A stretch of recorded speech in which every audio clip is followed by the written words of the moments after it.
think I made the decision that I can't do this anymore because it's not filling me. It's not in alignment with my values. Family means everything to me, and I just need to go home. So that was a very long answer, but it was just a case of I've done everything I came to London to do, and I need to be with my people now. Welcome to a new episode of Most Memorable Journeys. And my guest today is a gorgeous young lady that I haven't really known for so long yet. I met her because of our friend Farah, because of Farah's club. But we were speaking together at an event recently, and she was pretending that she wasn't prepared. And then she blew us all away with her speech. Very impressive. But of course, it doesn't come from nothing. She was a TV presenter, a production manager. She is very strong in marketing. She was the marketing manager of the Limassol Marina. And she's a published author, and she is also a podcast host. So this time the tables are reversed. Welcome to Most Memorable Journeys, Sophia Paraskeva. Oh my goodness, what an intro. Thank you. So lovely to be here. So, Sophia, you have had, let's say you have had a fantastic life abroad. Why did you come back to Cyprus? Oh, wow. I love, do you know what? This is only the second time I'm sitting on the other side of the table at a podcast. And I really enjoy it because I very rarely speak about myself. And when people ask me questions like this, it takes me on such a lovely trip down memory lane. I went to London to study in 96, and I stayed for a good 10 to 11 years afterwards because I had a fabulous job at Sky, or very, very glam in the entertainment industry. We did all the fun stuff at Sky Movies. I must admit, it was very tempting. We used to have a term at Sky called permalance for the freelance people because it was such a cushy job that no one ever left the company. I was a production manager in the department that did all the pre-theatrical release shows for cinema movies. I did a lot of the live events in London, the Empire Film Awards, a lot of the big interviews with the A-listers from Hollywood. We did the Oscars, the Golden Globes. So it was pretty magical. However, and this is the interesting part of the journey, it wasn't my life. You'd go to one of these events and you'd be surrounded by all these, pin-up, fascinating people and their publicists and their this and that. And you'd be high on adrenaline, and you'd get home to your grotty little room in a shared apartment in the outskirts of London, and you just slump on your bed and you'd have to take your designer dress off, and you're like, okay, I'm home now. That's it. That's the end of the high. And I had a very good side gig presenting at one of the Sky Studios that came to an end. It was at the beginning of the sort of the media and the TV industry taking a bit of a toll in 2008. They ended the show that I was presenting, which meant that I was left with the production management role. And those projects were on a bit of a loop. So every year we were doing the same TV shows. I was spending weekends in edit suites. I'm not saying it wasn't incredibly challenging. It was an amazing job, a great group of people. Sky was like a university campus. We had our own canteen. We used to spend hours there socializing. But I felt empty and I felt lonely, if I'm perfectly honest. My family was all in Cyprus. I hadn't met anyone, and subconsciously, I think I hadn't met anybody deliberately because I didn't want to stay in the UK. And my very first Christmas in the UK, I decided to stay and do some extra shifts at work over Christmas. And on New Year's morning, I called my dad in Cyprus, and he was almost in tears. And I said, "What's wrong?" And he said, "Sophia, Snoopy, we've lost Snoopy." So this was our dog, our family dog. And she'd heard the fireworks and ran away. And for those first 2 days of that year, I was literally sitting on my own in an apartment in Osterley in West London, while my family, my parents and my sister, were out putting posters up in the neighborhood looking for our dog. And it was something so ridiculously small, I guess, in the grand scheme of things, but so hugely important, because it made me realize that everything that mattered to me was here. And it pained me that I wasn't here to help look for Snoopy. It really upset me that my family, my unit, my people were together doing something so valuable to us. And I was on my own in a flat for what? For the double pay for a job. So that was the day that I think I made the decision that I can't do this anymore, because it's not filling me. It's not in alignment with my values. Family means everything to me, and I just need to go home. So that was a very long answer, but it was just a case of I've done everything I came to London to do, and I need to be with my people now. Wow, that is so honest. I like that a lot. I mean, there is so much in what you said, and I kept a few things that I want to come back to. And one of them is being glamorous, because what you were saying was so true. Like, you go home, you go to these events and you see, and it's all kind of unreal. All this glamour is not really real, is it? And as you say, you go home and you do your little room and you take off your designer dress. It's fake. A lot of that stuff is fake. And I see that, sometimes I look at people and I think, wow, I would like to be like that. And I would like to look like that. And I think that is so much work. No, I don't want to look like that. I don't know. I think it's a phase, isn't it? I think it's a phase of life that you almost have to go through to come out on the other side. Like, it takes a lot now for me to make that effort to put on the heels and get dolled up and put on all that makeup. And I'm not to say that I judge that. I really admire women who leave the house and always look their best. But I've learned to be comfortable in my own skin. And I think the pandemic had a lot to do with that as well. I just got so used to seeing myself and accepting myself as I am, that now going that extra mile to put on a mask and pretend to be part of something that isn't real just doesn't appeal to me anymore. But it's like you said, it was incredibly glamorous, and it was incredibly exciting and fulfilling, but it wasn't mine. And the irony is that I've met so many celebrities now that I also genuinely believe that they feel that way too. It's a very human thing. At the end of the day, if it wasn't for the promotion of whatever it is that they're releasing out to the public domain, they'd quite happily stay at home in their pajamas as well. I totally agree. And I think that's when you can see that we are just all human. We are human with all our little insecurities and with all our little problems, or whatever you want to call it. We're all the same, and we just all have to deal with it somehow and try to enjoy it as much as possible. Now, let's go back to the beginning, because your father is from Cyprus, but your mom is English, and were you born in Cyprus? When were I you was. when were you on a plane the first time? Oh my goodness. So, I was born in 1977. So for the first couple of, I wouldn't say first couple of decades of my life, but yeah, probably that, travel wasn't something that anyone was doing a lot of in the 70s and the 80s. I can remember trips to the UK to see family, because my father's sisters married British men, ironically. So two of his sisters were in the UK. My mum's brother and my lovely grandma were in the UK. My uncle was in London and my grandma in Cambridge. So we were going back and forth. Those were the only trips we were doing until I think I visited France.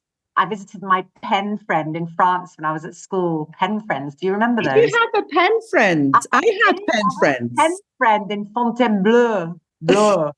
Um, and it was, so yeah, I think the first time I got on a plane and realized that I'm spreading my wings now and I'm flying away was 1996, when I left to go to university. And of course, again, in the 90s, it was more or less the done thing that we all went to the UK to further our education. I mean, I know things have changed now, but it was quite the standard. I'd say probably 90% of Cypriots ended up in the UK back then.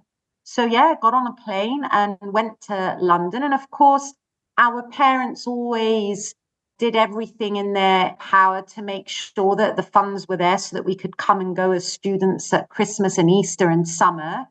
And fortunately, and I wouldn't say it was just my British mother responsible for this. I think both my parents always encouraged me to, grab opportunities with both hands. So I didn't always come back to Cyprus. I did a lot of traveling with friends at university and thereafter with friends from work as well. So that's when I started to discover the world of travel, and it became quite addictive because I also had a dream of becoming a pilot. So I was the whole sort of the sky is the limit, and the idea of wings was something that was very much embedded in me from a very young age. I was obsessed with Top Gun.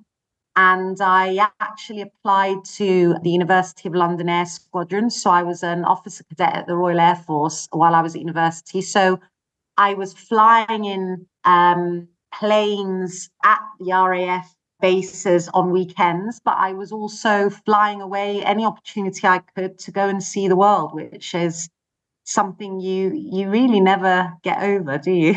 No, That's no, you bit of don't. a You fun. never ever do. I don't know. When I was talking about at that speech that we were together, I was Mm, telling my story, and I had made enough money when I was 16 to get on a plane for the first time. And I think that's when I sold my soul. yeah. Literally. And it's the travel bug is a disease that you will never get rid of. And I think it's a beautiful disease. It's a good one if you're going to have one. I mean, I can remember applying to, I think it was British Airways and Virgin to become a pilot. And I think I went to the BA aptitude test. I didn't pass, which is probably a good thing. And it's also probably a good thing that my eyesight wasn't good enough for me to become a fighter pilot, because I can't think of anything worse. I don't know what on earth possessed me to want to be flying and dropping bombs. I think it was the men in the flying suits and the volleyball on the beach that did it for me. It was nothing to do with the actual cause of the Uh, mission. It was the fascination, but maybe also the fascination of flying, because flying and being a pilot is a fascinating thing from the outside. But you see what we were saying before about the glamour stuff that They're you just bus drivers. yeah, well, that's the thing, you see. We as long as you don't experience something yourself and you just always see it from the outside, it's not, you don't know. No, it's so true. The grass is always greener on the other side, isn't it? Until you go on that journey and you start to appreciate what you have and you see things differently. Yeah, but you know what? They say that the person that you wanted to be, like Sophia the pilot, also exists in a parallel universe. Somewhere there is Sophia Paraskeva the pilot. Well, when I went, I can't believe where I'm sharing this, but in when was it? Was it last year that Maverick, the second Top Gun movie, came out? And I went with some of my closest friends to watch it, and they were watching me when the opening credits started, because they knew how important this movie was to me, and I think they were just really enjoying watching my reactions. I think I was in tears for the first 5 minutes of the movie because I loved that they stayed true to the intro. And it wasn't until I came home and I kind of really sat with it and blogged about it that I realized the significance of not just the movie, but the character and the whole idea of flying planes and the sky. And it was something about freedom and liberation that I think when you grew up in Cyprus, it was such a protected bubble that everything seemed such a distant dream.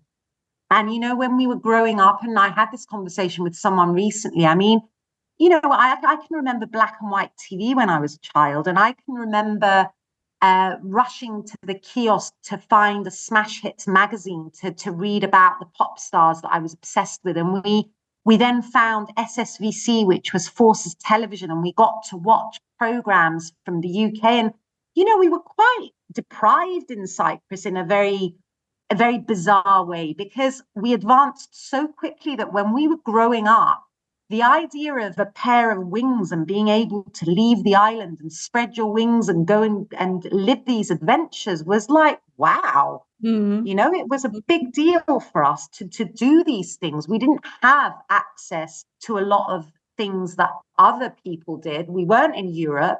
And actually, we had to work that extra bit harder to feel that we were involved in all this exciting stuff that was going on in the rest of the world. Yeah, well, for those people who are listening and who are not familiar, Cyprus is a small country in the Eastern Mediterranean. A lot of people always think that Cyprus is a Greek island, belongs to Greece. It doesn't. It's an independent country, and it's very far down in the Eastern Med. And that's why, as Sophia says, it is quite far away. It's kind of part of the Middle East, really, when you look at it geographically. Yeah, no, it is. And the thing is that, I mean, we've done amazing to think now that we've got, I look at Limassol now, we have a super yacht marina, we've got high-rise developments, we've got a championship golf course, we've got the largest casino resort in the Med, we've got amazing hotels. And, to think that when we were children, I can remember my grandma coming over from the UK every Christmas and bringing us a suitcase full of clothes from Mothercare, because even access to the most basic things when we were kids was not that readily available. So it's amazing how far this island has come. I mean, we're now, a very competitive destination. We've got people here investing in property and bringing their businesses from all corners of the globe. And it's amazing that we've achieved all of that in no less than, 50 years probably. Yeah, even less. I mean, I came here the first time in 1982, and I came back in 83, and I brought, as you say, I brought a suitcase full of things that you couldn't buy here, that I was missing from Switzerland. So we have come up, because there is nothing that you cannot get in Cyprus. It is all available. I used to get lists and lists of things to bring back from Boots. And then, clothes, because we didn't really have all the known global brands. I mean, now wherever you walk here, there's a Chanel, there's a Bentley in the street. We've got access to every brand under the sun. We've got franchises from all over the world. I mean, we've got some of the most high-end chains of restaurants. It's crazy how much things have changed. It is. Let's go back to travel. Most memorable journeys is my podcast called. What is your most memorable journey? Do you have one? I know that is a very difficult question, but I'll ask it anyway. No, absolutely. Look, I have taken something away from every country I have visited, and I'm absolutely obsessed with long haul journeys at the moment, because I feel that we're at the crossroads of 3 continents. So I can do Europe and the Greek islands when I get older. Now that I have the energy and the patience, I prefer to go further afield. But the most memorable is definitely South Africa and the safari in Kruger. I mean, wow, mind blowing. I love that. And Africa it's funny that you're saying that. I expected something completely different. I expected something from Asia, because not many people mention Africa. Okay, Do you know South Africa. what? We have a big community here in Cyprus of people who are originally from South Africa, but that you have nothing to do with South Africa.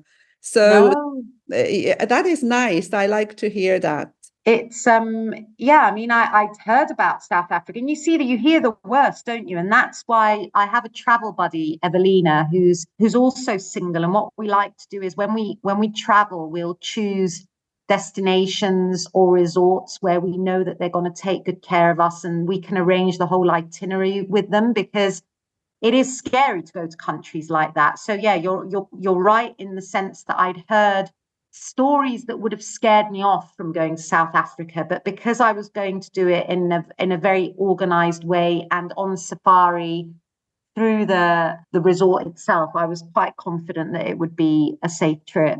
Beautiful. But the thing about these stories, they're not always, very often they are just secondhand information. And the people who tell these stories are mostly people who are afraid of things. And I think fear is the biggest dream killer and stops us from doing the things that we really want to do. Couldn't agree more. I've always been a bit of a risk taker, but you can still step out of your comfort zone and take risks without being unsafe. As long as you take Totally. precautions and you're organized about it.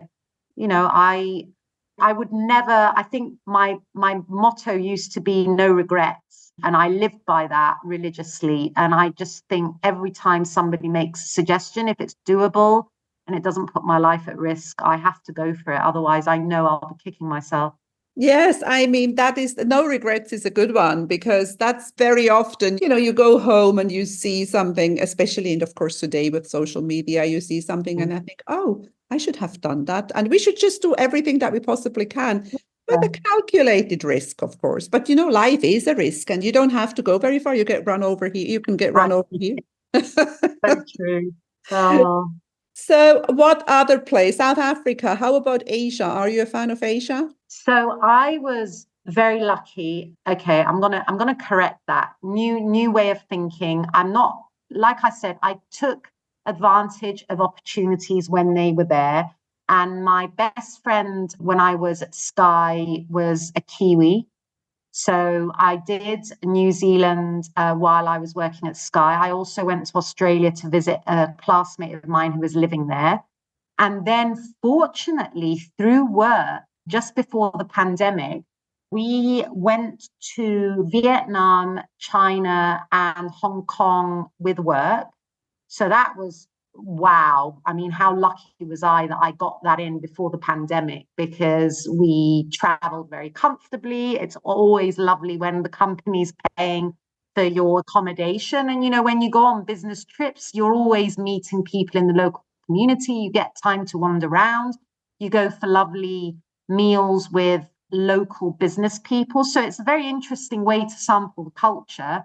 And since then, again, with Evelina, we've been to Bali and Sri Lanka, which I've loved. Very different, all very different places. And India was another big wow for me, and a once in a lifetime, because it's such a grueling place to visit, very tiring, the distances, the driving, having to worry about cleanliness and what to eat, that I'm very glad that I did it the way I did it, because I'm not so sure I would go back. And we were in Rajasthan, which was beautiful, and we did loads of temples. So I can't. You asked me about Asia. I've gone off on one, but I honestly cannot formulate a specific impression. All I can say is that in all of these places, what I've noticed is that the distances to travel and see the country are so vast, and there is that safety and hygiene aspect to some of these destinations. So in a lot of situations, I've had to almost sample the country from the car, sort of from the airport to the hotel. And then when you go to a hotel, you book some excursions, and you book your cycling or your whale watching or your this and that. But essentially, you're not really wandering around very much. And that's one of the things that perhaps I found a little bit disappointing about Asia, that I couldn't actually just freely walk around and discover the countries. I had to arrange how to get from A to B so that I could do it in a way that was feasible and safe. And also a matter of time, of course, because Oh, yeah. those countries are so big. I just came back. I went to visit my son in China. What did you think of China? Hi, not my favorite. Not my favorite. I mean, it's interesting, and it's also fast paced. It's quite dazzling. But because I went to China after Vietnam, I was in Saigon, and there was so much soul that after Ho Chi Minh, it just felt like anything else would be a disappointment. I didn't want to go back to something incredibly cosmopolitan after that. How about you? Vietnam is quite special, isn't it? Yeah. It's been a while. I haven't been to Vietnam for a long time, but I have been a long time ago. And I keep, there's a lot of people going these days. And I think everybody falls in love with Vietnam. I don't know. What is it? What is it? What is it about Vietnam that everybody loves so much? Maybe is it the people? Because there's a lot. I don't know. I'm not very familiar with the Chinese culture. Obviously, I went on a work conference, so I met people in a very stale environment. Vietnam, perhaps because of the American influence, they seem a lot more anglicized and international and open to foreigners, and they're very chatty and very well spoken. Whereas in China, I think you definitely feel the difference in culture. Whereas in Vietnam, I felt that there was more of a foreign influence. So it was more easy to communicate with people. And that is what gave me the vehicle to understand them. And I love kind of getting into the culture and the mentality of people in the countries that I visit. And I just didn't get an opportunity to do that in China. Well, for me, it was different because my son studies there Yeah. and he speaks the language. I mean, I was Oh, quite wow. impressed. I was quite impressed how I could tell him, ask them this or ask them that, and he would. So, because communication, you're absolutely right. Communication in China is quite, Mm. it's hard. It's hard. It's not like, you go to a hotel, you go to a 5 stars hotel in China, and in a 5 stars hotel, you would expect people to speak English, but many don't. Yeah, I think that's one of the reasons why I want to complete that side of the world with Japan. I haven't been to Japan and I'd love to do Tokyo just because I think that's another piece of the puzzle that will help me understand the whole region. Have you been? I have been to Japan, but only on that was a business trip and it was very short, like a bit like I didn't have enough time to get a Yeah. real impression. I want to see the cherry blossom in Kyoto once, and I Oh, want to go no. skiing in Japan. Japan has the best powdery snow. Well, which would be good for me. Did you know that I skied into a tree when I was 8 and fractured my skull?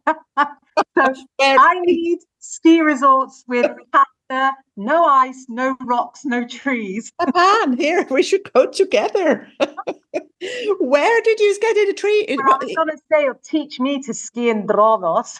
But yeah, it was, Oh, well, there are a lot. It's difficult. Lots of trees. You can hardly eat. well, yeah, I mean, it was in the, God, how old was I? It was in the 80s. So I think it's improved a lot since then. I think there was only, I can't remember which phase it was, but there wasn't a lot there at the time. There was just one ski lift and the hut with the equipment. And yeah, I picked up speed when I went over a bump, and I think I wasn't experienced enough to kind of maneuver myself and throw myself into the snow. So I just decided to ski right into a pine tree. That's one way to stop, isn't it? Do Oh, you still ski? I do. Isn't that ironic? I'm the only one in my family who went back because it was quite scary. I was in intensive care for a week with a fractured skull, and my parents and my sister never skied again, but I did. I've been to France and Austria, and I really enjoy it. But I must admit, it takes me 2, 3 days on a trip to build up my confidence, and it's like riding a bike. But then by the time I'm confident again, and the trip ends. So I've never really enjoyed it much. It's a bit like my Spanish. I always say I speak Spanish, but I've forgotten everything. So every time I go to Spain, which is usually 2 or 3 days, by the time I'm getting back Yeah, into yeah, yeah. speaking, I'm leaving. Oh dear. Now, more travel. I want to travel. I want to talk about. Have you been to South America? Oh, you really have to, I really have to think, isn't that awful? I used to have a list of all the countries I'd been to. Have I been to South America? Can I Because just whip out my list? if you haven't, you'll have to go. Oh no, definitely. I mean, I want to do Argentina. Yeah. Oh, yes. Can you believe I'm actually whipping out my list? How horrendously awful is that I can't remember where I've been? Yeah, Argentina, Chile. Uh, where else would you recommend?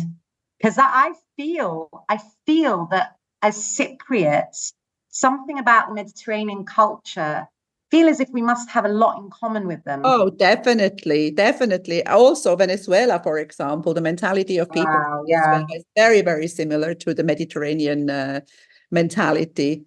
And of course, Brazil. Brazil is a very, very beautiful country. Brazil, there you go. And it's not just Rio, because most people, when you say Brazil is a beautiful country, they say, yeah, Rio de Janeiro, but it's not just that. There's a lot No, more you know to it. where I went when I was in Rio and I loved it? Buzios. which is it's a holiday resort that what's her name used to go to. It's not Brigitte Bardot. Anyway, it was one of these beautiful coastal resorts where you had your own boat for the day and they take you out fishing and they cut you mangoes and coconuts. Such lovely people. Yes. You know, I love Brazil. That was such a long time ago. Wow. I went when I was at university. See? But you're a traveler. I think you're the kind of person who would be feeling comfortable anywhere you go. You just adjust to go with the flow. Or are you Yeah. difficult? Are you like difficult and worried all the time? You're not that kind. No, I'm not. But I tell you what, though, I am very selective about who I travel with. And there's a reason for that. And actually, it takes me back to Mindex and the sort of the things that we were all sharing on stage during the event.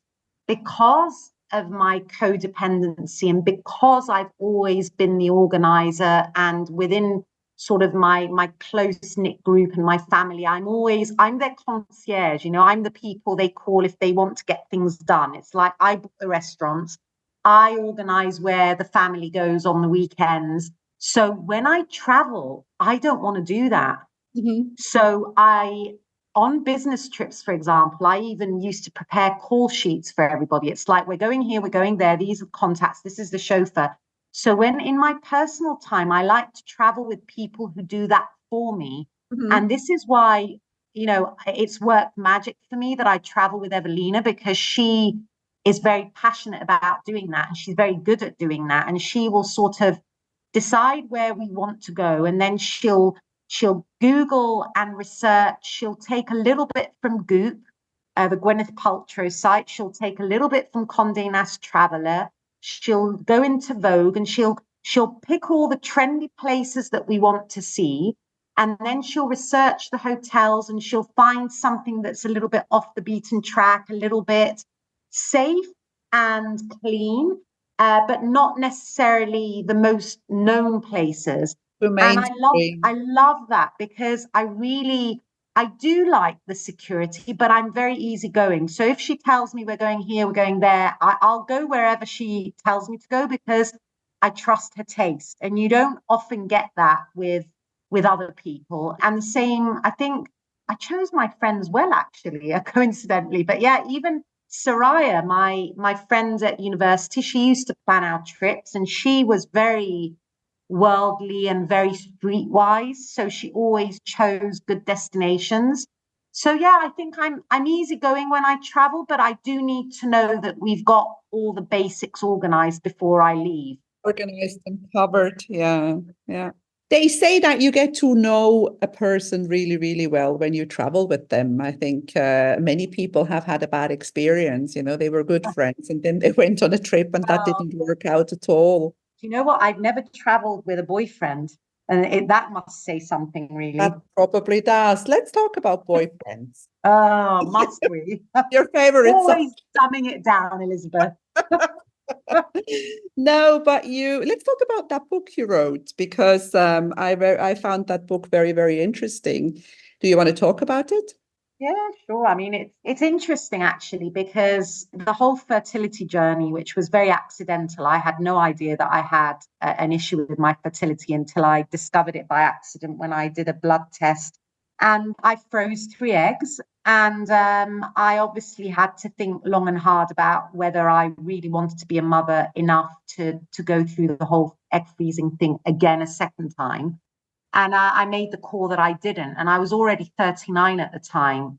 And it's ironic, because I think traveling and the nature of what I love about life, and this whole you only live once, and my values, which include adventure, these are things that, and I'd love to hear your side of it as well, because I do panic, and I think I always panicked that having a family of my own, a relationship and children would stop me from being able to do those things. And I know it's not the case. I know a lot of people who have children would roll their eyeballs at me when I say that. I'm not implying by any means that you can't travel when you have kids. I'm not implying that having a family kind of cages you up. But when you're 40 and you haven't met the right person yet, the idea of starting a family in your 40s, which would effectively commit you for 18 years of your life, is so not enticing. I mean, these are my best years. I'm 46 now. And the next 10 years are critical for me. There's so much I want to do with my career, with my now family, which is made up of my parents, my sister, and my niece. It's like, I really don't want to divide all those loyalties. And I know that having children is something that would fully commit me, because that's who I am. I give 110% to everything that I do. I'm not just going to have a child and hand it over to a nanny. I'm going to have a child and I'm going to do everything with it. And I'm going to want to go on adventures with my child. And I don't think everybody is financially able to go on adventures with their children. Life's changed. It's very expensive to do the kind of things that I do now on my own because I can afford to. So yeah, my fertility journey and my sort of outlook on life and my aspirations just didn't add up. It was like I can't be focusing all my energy in fertility and the prospect of children when I haven't even met a sound partner. I mean, if I'm not with somebody that I love and we want to start a family together, what's the point of worrying about children? That is So I kind of so honest. Again, you're very, very honest, Sophia. I like that. And I believe that you can have a very happy life without having children. It's life is what you make of it. Life is not, in my case, because I just made very, very sure that my kids like to travel. I just no choice there. Yeah. they had no choice. I took them everywhere and I showed them the world, with the consequence now that, of course, nobody wants to come back to Cyprus. Oh, don't say that yet. I came back when I was 30. There's plenty of time for them to decide that they want to come back. There is something about this place, you never know. But yeah, I definitely I made peace with my decision. It's too late for me now. It's not something that interests me. I absolutely adore my niece. I love that I don't have that responsibility at the end of the night, that she's I'm not going to say she's not my problem. Of course she's my problem, because I absolutely adore her and I love her and I will always be there for her. But, I mean, I'm 46 and my parents still worry about me. I'm still a major concern for them. And so is my sister. And I just think it's never ending with children. And I just don't have it in me now to have to worry about that. As much joy and pleasure as it would bring me, my joy and my pleasure for the next decade is me, because I spent way too long focusing on other people. And I have finally found myself. And I have finally accepted what it is that I want from a life for myself. And I don't want to go and split that commitment, in 4 pieces now. It's all about me and what I have around me now. And if I meet somebody in the next few years who's on a very similar path and is as fulfilled as I am with my own life, with his own life, then wow, wonderful. We can do all the traveling, together. And that would be great. And that is totally fine, exactly the way you were saying it. But the book that you have written about your egg freezing journey is something that, for somebody who is planning to go on this journey or who is thinking about doing it, I read it and I liked it very much, and I would recommend it. Where can people buy your book? And I don't remember what it's called. Thank you. No, it's fine. It's the name of the book is my blog name, Favoritage, and it's kind of a compilation. It's your favorite age, which is my 40s, with your ovaries stuck in the middle. So it's Favoritage, and it's on Amazon. Probably best to search it under my name, Sophia Paraskeva, but also if you go either to my website, sophiaparaskeva.com, or to favoritage.com, there's also links on there. We'll put the website in the show notes, and we are coming to the end because time flies when you're having fun. It does. Wow. And any travel plans? So I just recently come back from Berlin, which was a work trip for the restaurants. We went to meet with interior designers of one of the restaurants at Trilogy. And I was blown away by Berlin. And it's been a very long time since I went to any other European city. So I've got a bit of a longing now to do potentially Vienna. I'd love to soak in a bit of culture. I haven't even been to Madrid or Barcelona. Can you imagine? I'm so busy going long haul that I've not really done anything nearby. So I'd say the next close trip is probably going to be Vienna when I find time. I'd love to go and visit a friend of mine she's just outside of Manchester, Preston, and she lives in the country with cows and goats and whatnot. So I might go there just to have a break away from the chaos of life. And the next long haul, as and when I've got time to think about it, is probably Japan or Mexico. I don't know why. I just feel like I'd really like to do Mexico. Yeah, we're going skiing in Japan. So that's... yes, of course we are. Of course we are. I will definitely be wearing a helmet, though, just in case. Thank you so much, Sophia Paraskeva, for being on Most Memorable Journeys today.